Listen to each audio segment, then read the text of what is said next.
Good morning.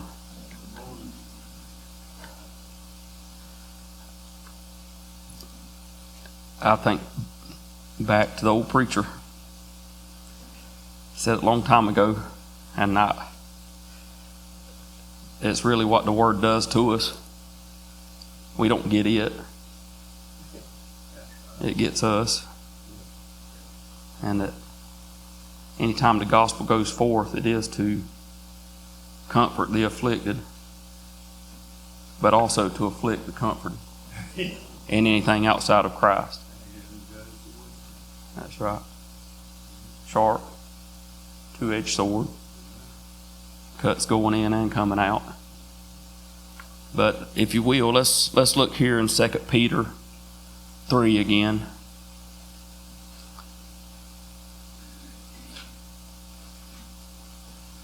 Second Peter 3.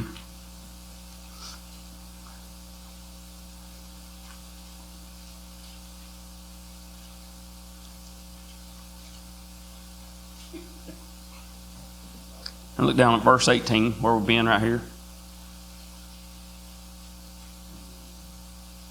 It says, but grow in what?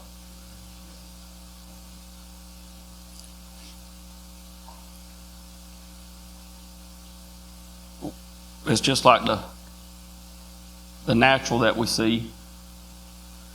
Right now in spring it's growing. These weeds are growing too. Absolutely. But this here says, but grow in grace. And that's where I pray the thought is this morning. That it's not just some ideal you come to, but there's growth in it. And those very words there, for a long time, I just completely, I don't know, took for granted or just thought it was something that happens.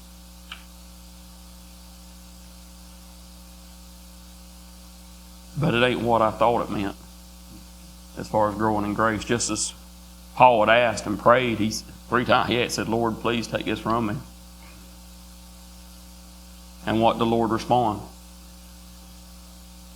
My grace is sufficient. What's the last thing when we're going through something that we really think to or go to? But that's why growth's required. And what's going to bring that growth? Trial, affliction, realizing outside the Lord Jesus Christ there is no hope for any of us in anything at all. But just our thought will be there, but grow in grace. Flip over to Hebrews 2. Hebrews 2.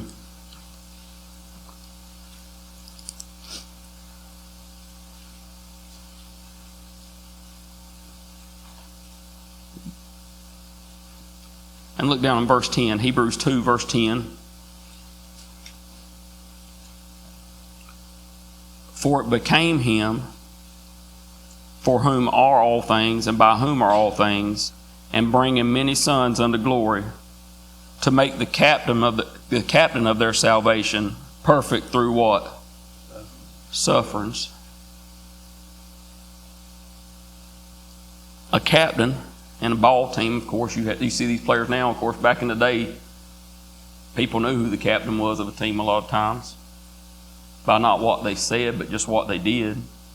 Now we got to have these big old C's on our shirts and beat our chest around and stuff like that and say, well, there's the captain of the team. But this captain here he was made perfect through what? Sufferings. And it'd been shared a while back that we shouldn't think it'd be any different for us if our sacred head traversed through this world with sufferings. He's our head. He's already birthed into glory. What should his body expect? I mean, yes, we know it rains on the just and unjust. There's problems, there's pain, there's aggravation, there's troubles. There is. But the thing is who are we going to give glory to? Are we going to grow in this grace? Are we going to grow in grace? Not the fact that I'm going through it just like everybody else. Is God going to get the glory from it? Not just the fact I'm living life. I go to church, I listen to these things, I know what affliction and pain is. No, this captain of salvation, God saw the travail of his soul and was satisfied. Not get me out of this mess, Lord. More grace, more grace, more grace. Be merciful to me. That's where it's at. It says to make the captain of their salvation perfect through suffering. For both he that sanctifieth and they who are sanctified are all of one. For which cause he is not ashamed to call them brethren, saying, I will declare thy name unto thy brethren. In the midst of the church will I sing praise unto thee. And again I will put my trust in him. And again, behold, I am the children which God hath given me. For as much then as the children are partakers of flesh and blood, he also himself likewise took part of the same, that through death he might destroy him that had power of death. That is who? The devil. We shared a couple weeks ago that dust eater there, what was he going to eat all the days of his life? Dust. Has the power of death. Has the power of death. He has come to seek and destroy those. I mean, kill anything of the image of God in us. That's what he's after. Not his own. You know, I think it was you, was it Brother James? Somebody said that he's God's trash collector, garbage collector. I mean, the thing is, us that name the name of Christ, let us depart in iniquity. Let us grow in this grace. Not just the fact that we gather and come here and just talk about things, but to really grow in grace. That God by His Spirit, there's no way we can do it. There's nothing we can do without it. We say it all the time. But keep on going there. And deliver them who through fear of death were all their lifetime subject to bondage. For verily He took not on Him the nature of angels, but He took on Him the seed of Abraham. Wherefore in all things it behooved Him, He was moved to do this, to be made like unto His brethren, that He might be a merciful and faithful what? In things that just go bad at work, in things that go bad in your family, and things that run amok when it comes to just going to school, going to class. He's a faithful high priest into things pertaining to who? To God. He's a faithful high priest into things. He's merciful. He's merciful. He walked that well that day. It said he was tired. He knows what this... It wasn't just, he was just super miraculously walking around all the time just doing whatever. He was growing in grace himself. I mean, because guess what's going to ultimately happen to him that doesn't happen to us? He wasn't given grace. There was no quarter at all, that's right. He was given no mercy. And as him being alive, we sing about him being risen. But him sitting down on that throne, the right hand of God,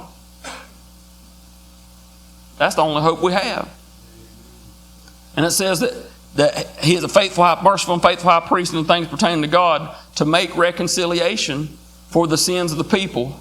For in that he himself has suffered being tempted, he is able to succor them that are tempted. He's able to comfort them that are tempted. So the very thing, he said, in every way that we're tempted, he always has a way out for us. But what is it? It's him. How did he do? You're right, praise brother. Go ahead. Flip over to 2 Corinthians. 2 Corinthians 4. 2 Corinthians 4. But I don't want to be stagnant. There's so many times I am. Brother said anemic, dead. I want my wick trimmed and my lamp full. I mean, that's... Lord, be merciful to us.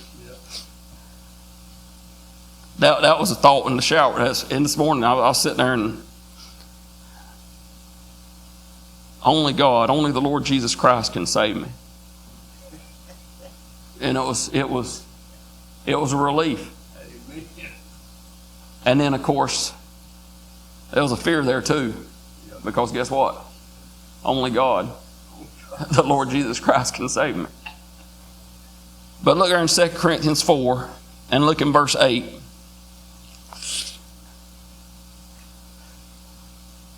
And this, again, please Lord, help us that we don't just picture our mind in physical calamity and things of that nature, but our spiritual condition.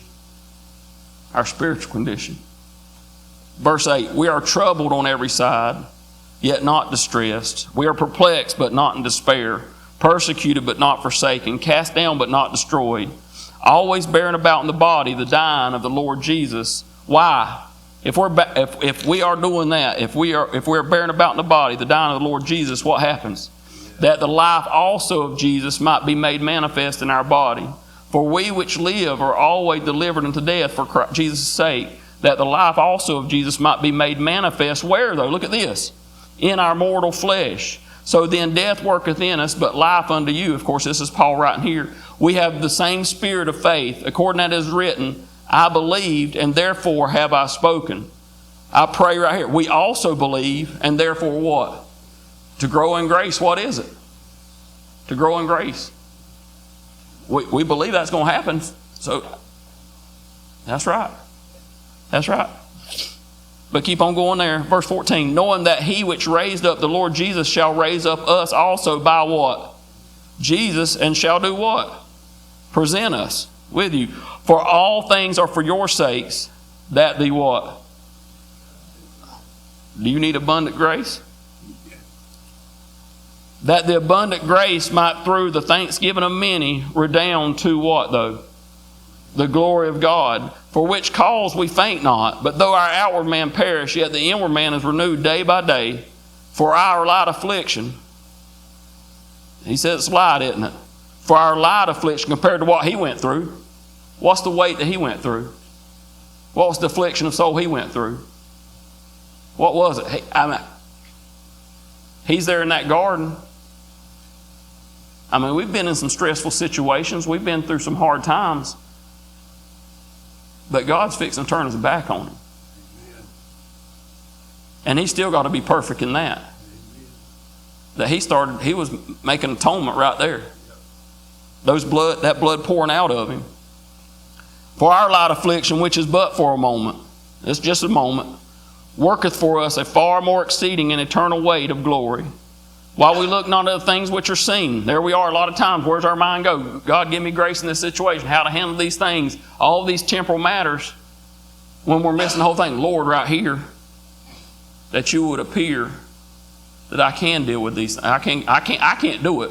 But that you right here will get the glory right here. That you will appear. While we look at the things which are seen. Not at the things which are seen. But at the things which are not seen. For the things which are seen are temporal, but the things which are not seen are eternal. Spurgeon had said the jewels of a Christian are his afflictions. The regalia of God, of God's anointed kings, all that regalia as far as those things that go with being royalty, all those things of those anointed kings are troubles and sorrows and griefs. And he said, let us not therefore shun at being honored. And that's a hard thing to take. It's a hard thing to understand. But that's what is required. Because if our captain of our salvation was made perfect through sufferings, what are we really expecting? Why do we fight against such an honor? Stupid. That's right. That is right. But can't do that. Yeah. Let us not therefore shun that honor. In receiving grace and growing in grace, that dust eater, he's going to do everything for us to focus on the physical. But when Jesus appears in our affliction, when Jesus appears in our trial, when Jesus appears in those moments, and he actually sheds that abundant grace on us, that grace will abound, that there's no other place to give him glory. There's no other, the one to receive the glory. There's no one. When he appears in those trials and those times right there, not that it's over. I'm talking about right in the middle of it. Right in the middle of it. Because it said it's needful. It is needful. And that's why I pray, and growing in grace, just remember that, all of us. It's not just the fact he's going to get you through something, but you get to honor the Lord Jesus Christ in it. May the Lord bless your soul.